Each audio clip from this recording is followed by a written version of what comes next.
Good morning everyone. Welcome back to my channel. Today we'll discuss about a constant in C language. So constant కంటే ముందు what is a variable అనేది తెలుసుకోవాలి. Variable is a memory cell which we can able to change the value. Means variable, for example, int a equal to 10 అని ఇచ్చాను. So a is holding what 10. After that a equal to 20. So ఇక్కడ 10 is replaced with a 20.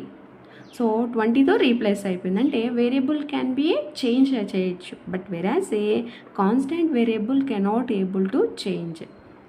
So constant వేరియబుల్స్ని మనము ఇక్కడ చూస్తే కనుక a constant is a name given to a variable whose value cannot be alter or change. Alter చేయలేము, changes చేయలేము. So అయితే కాన్స్టెంట్ని మనం ఎన్ని టైప్స్గా చెప్పొచ్చు అంటే బేసికల్గా 2 types ఆఫ్ కాన్స్టెంట్ చెప్పొచ్చు. First one primary constant and secondary constant. So primary కాన్స్టెంట్లో మళ్ళీ మనము 2 types, numerical constant, character constant.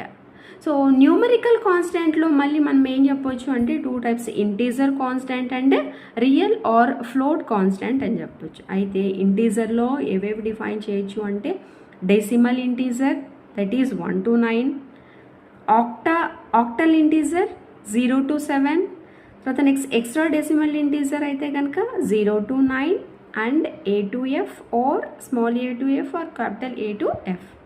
So ఇవన్నీ కూడా మనకి ఇంటీజర్ కాన్స్టెంట్లోకి వస్తాయి. నెక్స్ట్ క్యారెక్టర్ కాన్స్టెంట్లో మళ్ళీ మనము 3 types, సింగిల్ క్యారెక్టర్ కాన్స్టెంట్ ఒకటి, స్ట్రింగ్ కాన్స్టెంట్, తర్వాత next back slash character constant are escape sequence characters అనేటివి మనము ఇక్కడ క్యారెక్టర్స్లో ఇవన్నీ క్యారెక్టర్ కాన్స్టెంట్లోకి వస్తాయి అన్నమాట. So next what are the rules అనేటివి మనం నెక్స్ట్ దీని తర్వాత చెప్పుకుందాం రూల్స్.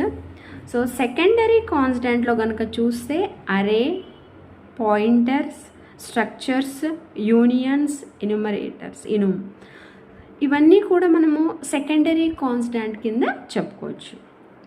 అయితే what are the rules we follow when we are able to declaring కాన్స్టెంట్స్ని డిక్లేర్ చేసేటప్పుడు రూల్స్ ఏంటి అంటే ఫస్ట్ ఇంటీజర్ కనుక చూస్తే integer constant it is a number without decimal point. First అది ఏంటి గుర్తుపెట్టుకోవాలి అంటే ఇంటీజర్ కాన్స్టెంట్ అంటే that is number without decimals అయి ఉండాలి, that is a first rule. And సెకండ్ది ఏం చేస్తున్నాం, it can be a positive or negative are 0 అయి ఉండాలి. అయితే the number can be a positive కానీ నెగిటివ్ కానీ 0 కానీ అయి ఉండొచ్చు. బట్ అయితే special characters are not allowed in the number. Special క్యారెక్టర్స్ని మనము అలౌ చేయకూడదు. సో ఏది ఎలా డిఫైన్ చేయాలని చూస్తాము. సో ఇది వ్యాలిడ్ అయితే కనుక ఇది invalid. So positive, negative are 0 అయితే ఈ స్పెషల్ క్యారెక్టర్స్ అనేటివి ఇక్కడ మనకి యాక్సెప్ట్ చేయబడదు. Next float constant.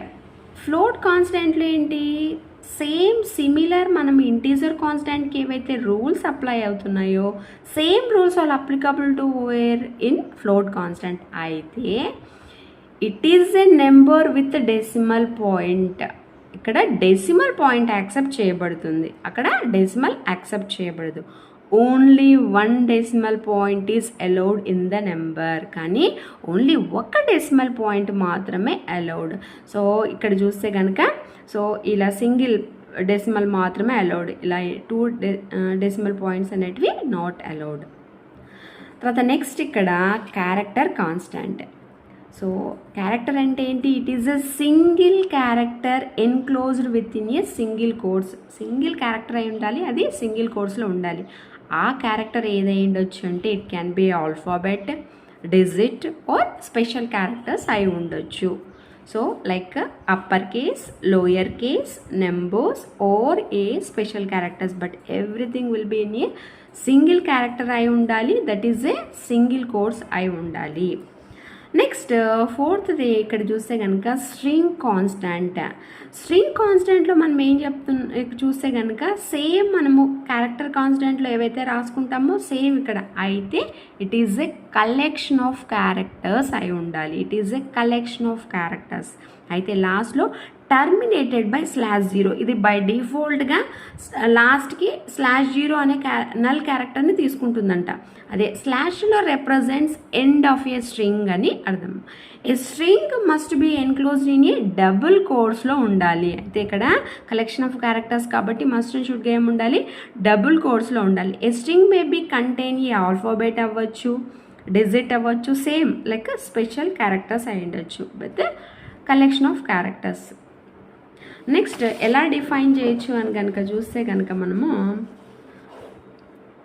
సో ఇలా మనం డిఫైన్ చేసుకోవచ్చు అనమాట. So collection of characters, numbers, special characters, characters with numbers and special characters.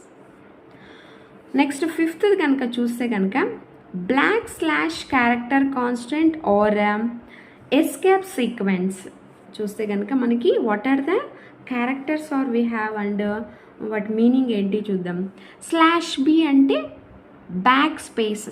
/b means that is back space. మనకి బ్యాక్ స్పేస్ కావాలి అంటే. /n అంటే కర్సర్ ఎక్కడ వెయిట్ చేస్తుంది, నెక్స్ట్ లైన్లో వెయిట్ చేస్తుంది, new line, that is a new line. /f means form field means నువ్వు ఏదైతే /f తర్వాత ఉన్నటువంటి టెక్స్ట్ ఏదైతే ఉందో అది నెక్స్ట్ పేజ్లో ప్రింట్ అవ్వు, దట్ ఈస్ నెక్స్ట్ పేజ్లో ప్రింట్ అవ్వని. /t అంటే హారిజంటల్ ట్యాప్ అంటే 5 క్యారెక్టర్స్ ప్రజెంట్ టెక్స్ట్ నుంచి నాకు మళ్ళీ 5 క్యారెక్టర్స్ స్పేస్ వచ్చిన తర్వాత నెక్స్ట్ ఫర్దర్గా ప్రింట్ అవ్వమని.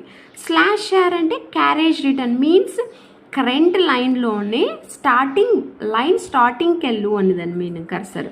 Carriage return. Single quotations, double quotations, vertical అంటే వర్టికల్గా మనకి 5 క్యారెక్టర్స్ పట్టేంత స్పేస్ రావాలండి. /బ్యాక్/ కావాలంటే /. తర్వాత నెక్స్ట్ /a అంటే అలర్ట్, సమ్ సౌండ్ అనమాట, బెల్ అని చెప్పొచ్చు. /0 అంటే మనము నల్ అని. సో ఇవన్నీ కూడా మనము / క్యారెక్టర్ కాన్స్టాంట్ కింద చెప్పొచ్చు. Yes, these are all different types of constant. అయితే how many ways to define a constant అంటే మనము 2 వేస్గా మనము కాన్స్టాంట్ని మనము డిఫైన్ చేయొచ్చు యూజింగ్ వాట్ కాన్స్ట్ అనే కీవర్డ్ ద్వారా. So keyword CONST constant, data type equal to value. And second the preprocessor directive define చేయాలి అంటే మనం as define constant name value. So ఇది ఎక్కడ జనరల్గా మనము అంటే హెడర్ ఫైల్స్ తర్వాత మనము రాసుకుంటాం. హెడర్ ఫైల్స్ తర్వాత మనము ప్రీ ప్రాసెసర్ డైరెక్టివ్ని రాసుకుంటాము. So for more videos subscribe my channel. Thank you for watching.